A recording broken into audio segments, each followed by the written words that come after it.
Olá, boa noite. São exatamente 7 horas da noite do dia 23 de maio de 2016. Brasil, Rio de Janeiro, Zona Norte e o meu bairro eu não vou falar, obviamente, ok? Bem, o meu vídeo de hoje é sobre a história da música evangélica brasileira. Aí você desse lado aí diz assim: Rafael, por que fazer um vídeo sobre a história da música evangélica brasileira? Eu respondo objetivamente. Significa o seguinte, que eu estou incomodado com certas postagens que as pessoas têm feito, que as pessoas têm resumido, por falta de conhecimento da história e por falta de conhecimento e sabedoria, têm resumido a história da música evangélica brasileira em 4, 5 nomes. Como Ana Paula Valadão, Aline Barros, Fernanda Brum e Cassiane. As pessoas se fecharam num grupo de 4, 5 pessoas que hoje aparecem na mídia, vendem bem, estão no top da lista de vendas, vendem mais que cantores seculares. As pessoas se fecharam neste grupo. E ontem fizeram uma postagem num grupo de uma gravadora grande, ok? Gravadora grande, rica, evangélica, brasileira. E eu resolvi falar um pouco sobre a história evangélica, um pouco sobre a história brasileira evangélica, ok? A postagem é o seguinte: eu vou tentar interpretar, vou tentar ler o que essa pessoa escreveu, até porque tem tantos erros ortográficos que tá difícil entender. Mas eu vou ler do jeito que ele escreveu, ok? Vamos lá. Abre aspas. Meu povo, dizem que um bom filho a casa torna, mas só permanece nela se for obediente. Em sua segunda passagem pelo MK, a nossa, depois de um buquê de orquídeas brancas enviadas a Dona Invelise após a falência da Line e desesperada, sem ter para onde ir, a cantora que quebrava taças com seus gritos, que tem os fãs mais antigos do planeta Terra, Cristina Mel, retorna a MK. Ok, um disco de ouro. Ela amou, mesmo assim sem merecer. O CD autoral, feat. Anderson Freire. Aí não tinha como não vender. O segundo, um CD mono sem muita expressão e por fim o trágico CD sem agudos. Ela não pôde quebrar taças devido à crise. Flopou e ainda por cima ser chamada de velha para cantar músicas infantis. Eu até concordo, porque cantar para criança existe muito esforço e com idade atrapalha porque coluna não ajuda e tal. A abelha saiu da MK e foi convidada a ir para outra colmeia produzir, Mel. Porém, desde sua saída do MK, nenhum inédito foi lançado, exceto Fazendo a Diferença. E a abelha, rainha do mel, não anda produzindo nada na colmeia nova, além de mel de antigos favos. Então vamos lá, o que esperar de uma abelha que já produziu tanto mel bem doce? Aí a pessoa coloca aqui alternativas. 1. Não produzir mais mel em outras colmeias, pois nas colmeias atuais existem outras abelhas produzindo mel. 2. Ela ainda dá um doce, só que com pouco açúcar. 3.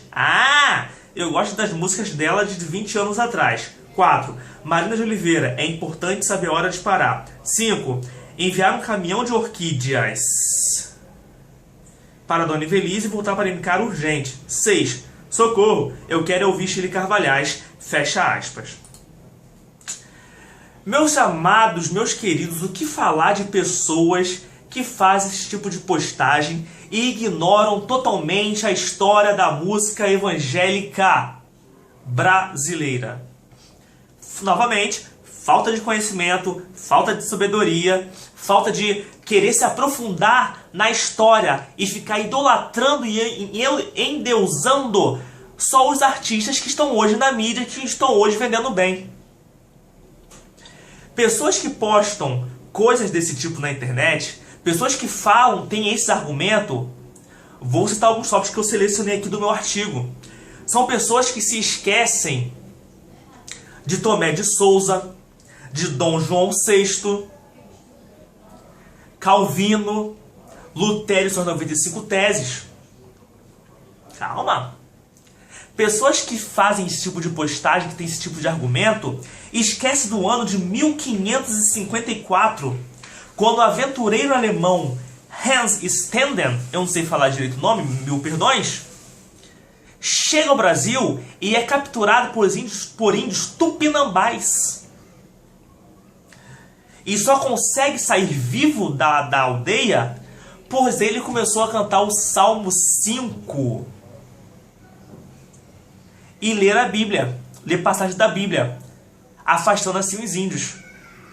Pessoas que fazem esse tipo de postagem não sabem, ou cagam e andam literalmente para a história, não sabem do dia 10 de março de 1557, quando foi realizado o primeiro culto no Brasil, na Baía de Guanabara, tendo um dos hinos cantados que foi o Salmo 5.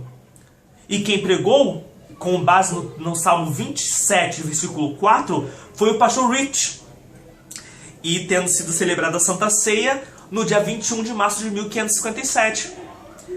Quem faz esse tipo de postagem, quem endeusa Ana Paula Valadão, Aline Barros, Cassiane e Fernanda Brum, esquece do dia 10 de fevereiro de 1810, quando Dom João VI assina o Tratado de Aliança, Amizade, Comércio e Navegação, que contribuiu para o estabelecimento do culto protestante no Brasil. Com este tratado, foi permitido aos ingleses realizarem seus cultos anglicanos na colônia de Portugal. Quem faz esse tipo de postagem, quem tem esse tipo de argumento, esquece do ano de 1824, quando chega ao Brasil o presbítero Friedrich Oswald Sanborn, que pastoreou durante 40 anos em Nova Friburgo. Quem faz esse tipo de postagem esquece do dia 10 de maio de 1855, quando o casal Dom Robert Kelly e a Miss Sarah Kelly chegam ao Brasil e fundam a Igreja Evangélica Fluminense Pernambucana. E no ano de 1861 lançam o primeiro hinário brasileiro, o chamado Salmos e Hinos, que temos até hoje. As pessoas que postam isso e tem esse tipo de argumento que a música evangélica é feita e se resume com 4 cantores, esquece do ano de 1864, quando foi fundado o primeiro jornal evangélico brasileiro, a Imprensa Evangélica, pelo presbiteriano Ashbel Green Simonton.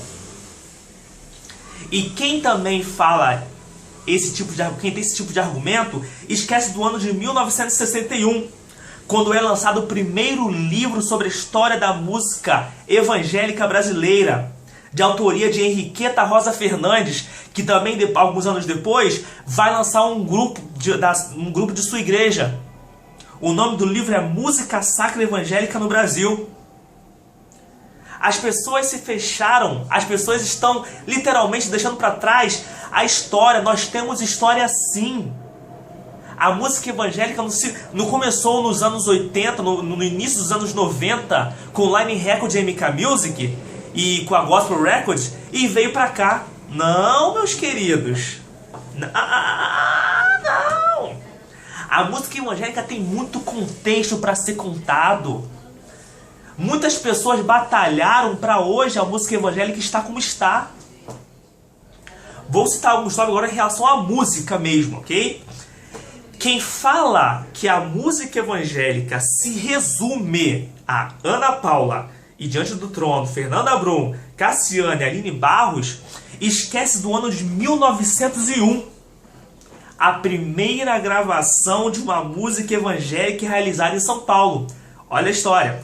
O irmão chamado José Celestino de Aguiar reuniu seus familiares e os do reverendo Belarmino Ferraz e formou um coral a 4 vozes, que gravou o hino Se nos cega o sol ardente dos Salmos e Hinos, primeiro hinário evangélico brasileiro, cuja primeira edição surgiu em 1861. José de Araújo Coutinho Júnior foi o responsável por raspar a cera de um cilindro usado, gravando assim a música do coral.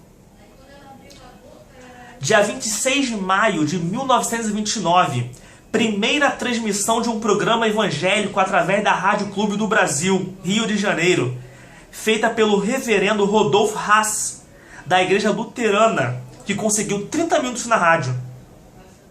É história? E as pessoas continuam com a ideia de que a música evangélica é focada em um grupinho de 4, 5 pessoas que hoje estão na mídia. Não!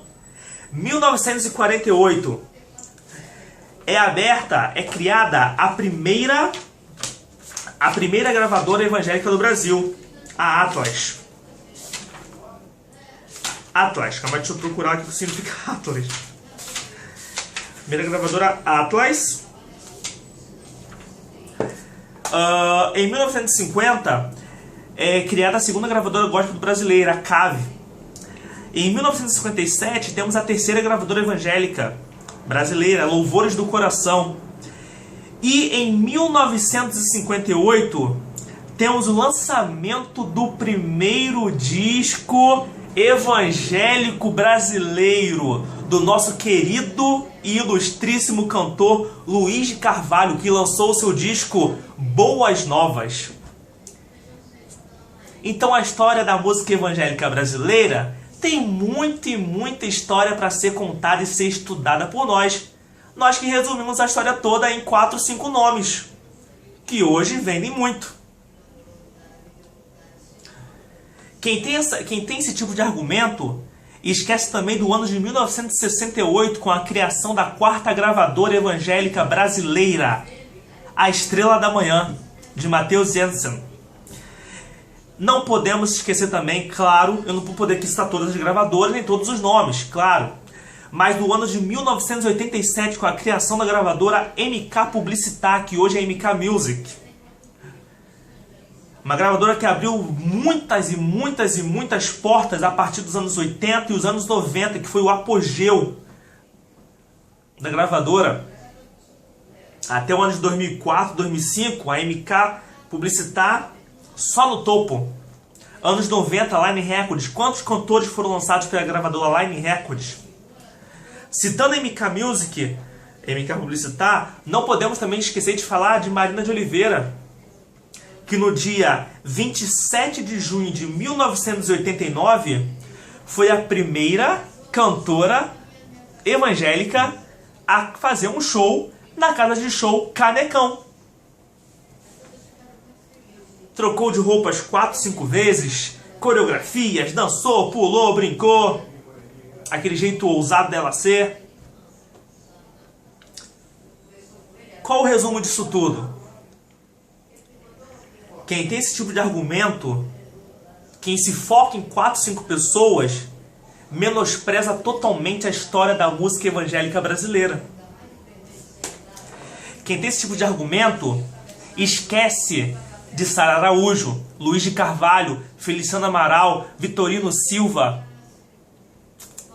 Esquece. Pessoas que abriram as portas para que hoje, se hoje a Fernanda Brum está gravando um DVD em Israel, outros e muitos outros cantores batalharam lá atrás para que hoje as pessoas pudessem bater palma nas igrejas, pudessem usar baterias. Quantos cantores foram menosprezados e foram discriminados por usarem coro, usarem bota, usarem bateria, usarem guitarra, porque tudo era do capeta. Quantos cantores foram cantar uma música um pouco mais agitada e as pessoas da igreja começaram a se levantar e literalmente virar as costas e sair?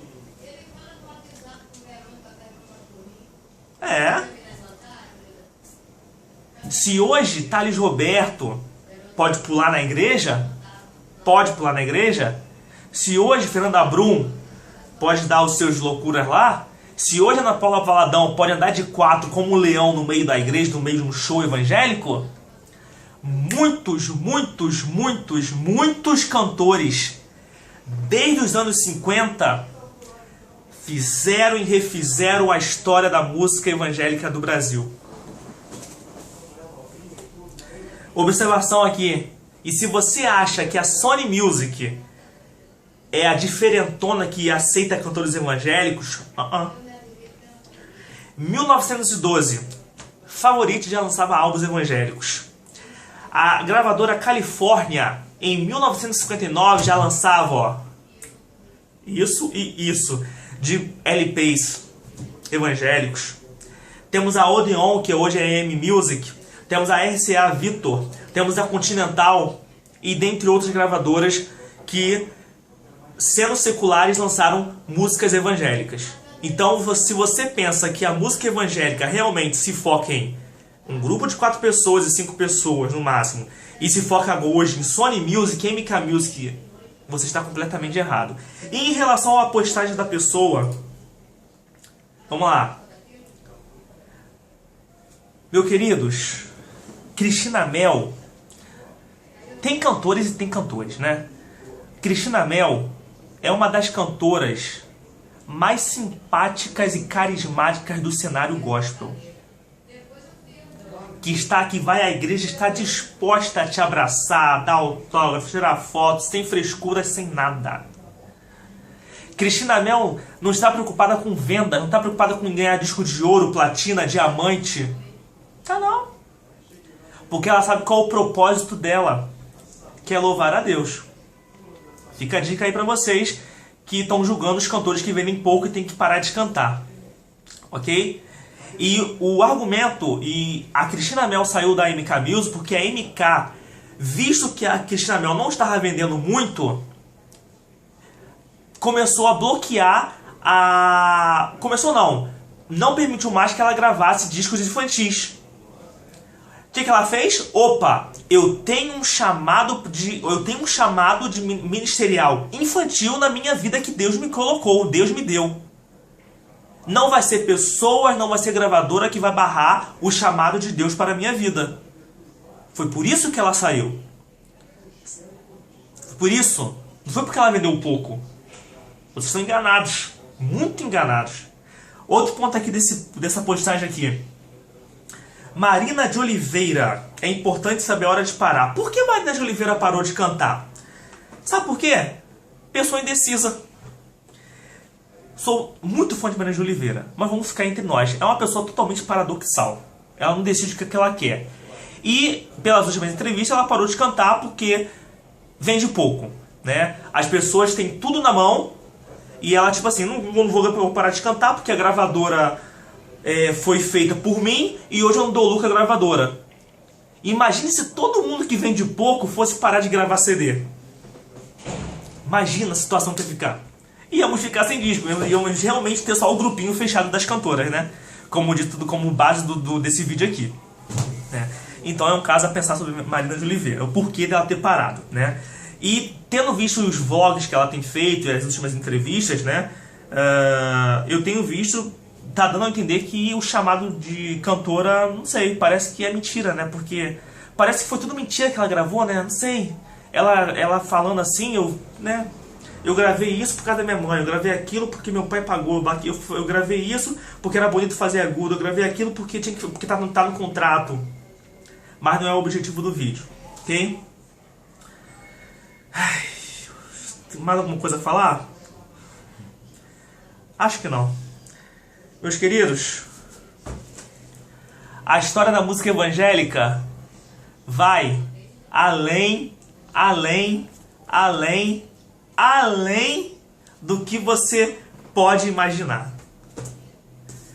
Não se feche, não se foque em...